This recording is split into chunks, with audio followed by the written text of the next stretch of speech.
नमस्कार। मैं आप लोगों को सिखा रहा हूँ वर्ब। तो पहले ये जानो कि वर्ब होता क्या है। वर्ब का मतलब होता है क्रिया। क्रिया क्रिया का मतलब क्या है भाई? तो क्रिया का मतलब ये है कि हम लोग जीवित प्राणी हैं, तो इस जीवन को बनाए रखने के लिए हम लोग को काम करना पड़ता है। जैसे सुबह में उठते हैं, उठना, फ्रेश होना,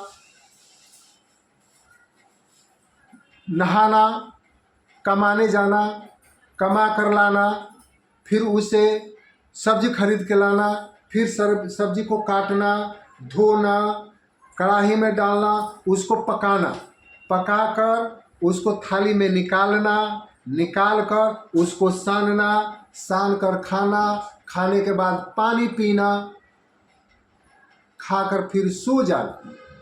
तो ये सोना, उठना, बैठना, नहाना, कमाना, काटना, जिसमें ना जैसा शब्द लगता है, यह वर्ब है। यही क्रिया है। समझ गया? क्रिया मतलब जिसे इसको डूइंग वर्ब इंग्लिश में अगर कहा जाए तो ऐसे तो तरह तरह के लोग डिफिनेशन देते हैं, लेकिन हमने यहाँ पर देखो लिखा है verb is a word. Verb एक ऐसा शब्द है जो दैट का मतलब दैट माने क्या होता है? दैट माने की। सोज माने दिखलाता है। एंड एक्शन, क्रिया एक्शन को दिखलाता है। स्टेट माने राज्य नहीं। स्टेट का मतलब कि दशा, हालात, किस स्टेट में है, वह खुश है, दुखी है, कैसा है, वह स्टेट हुआ। स्टेट माने राज्य भी होता है और स्टेट माने दशा, स्थिति भी होता है। उसके बाद पोसेशन का मतलब कि कोई चीज का अधिकार में होना। पोसेशन अधिकार को समझ सकते हैं, या तो स्वामित्व, मालिक, किसी चीज का कोई मालिक होना, वह पोसेशन कहलाता है। समझा? क्रिया वर्ब एक ऐसा वर्ड है जो स्वामित्व, स्थिति या दशा या एक्शन मतलब कि कार्य, उसको दिखलाता है। अब जो है हमने अपने तरफ से एक डिफिनेशन दिया है। अपने तरफ से जो डिफिनेशन दिया है, मैंने लिखा है a verb is a doing word. जिससे काम होता है वो डूइंग वर्ड, वो जो है वर्ब है। होता है ना, आना जाना, खाना पीना, उठना बैठना, सोना, हंसना, बोलना, ये सब क्या है? ये सब डूइंग वर्ड है, इससे काम होते हैं। तो इस डिफिनेशन से ये हल्का है, इसे हल्का है। अब देखिए, मैंने पहले वाले डिफिनेशन में आपको बताया कि एक्शन को शो करेगा, स्टेट को शो करता है और पोसेशन को शो करता है। यहां पर हमने एग्जाम्पल लिखा, राम रन्स फास्ट। यह एक्शन है, यह एक्शन है ना। अच्छा, इसके बाद हमने लिखा है सी इज हैप्पी, वह खुश है। तो खुश है तो यह दशा को शो करता है। और आई हैव ए बुक, मेरे पास एक किताब है, और या मेरे पास एक चौपड़ी है।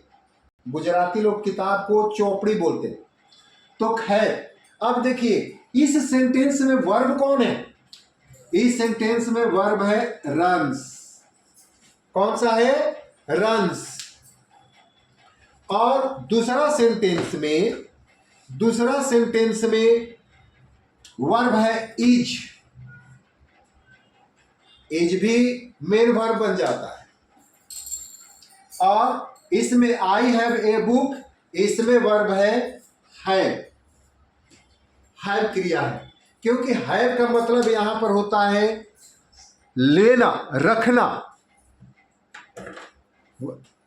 Is, are, am, was, were, has, have, had, ये सब जो है हेल्पिंग वर्ब भी होता है और मुख्य क्रिया भी होता है।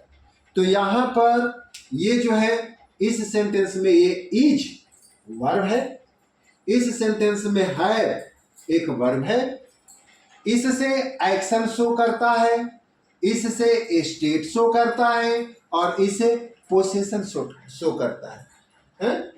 ठीक है।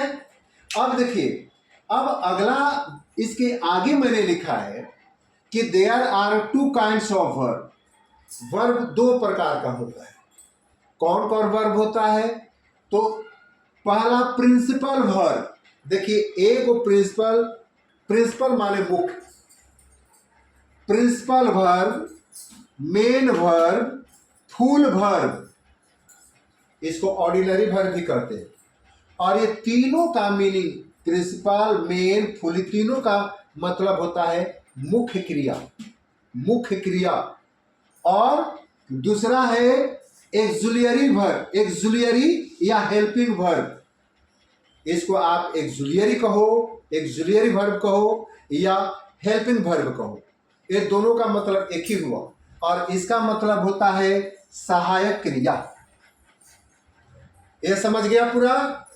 इसमें हमने केवल वर्ब के डिफिनेशन बताया है और काइंड्स बताया है। ओके, अब इसके आगे हम लोग जानेंगे कि प्रिंसिपल वर्ब क्या है और एक्सुलियरी वर्ब क्या है, वो आगे। ओके, उम्मीद है कि आप लोग समझ गया, समझ में आया बात? ठीक है, धन्यवाद।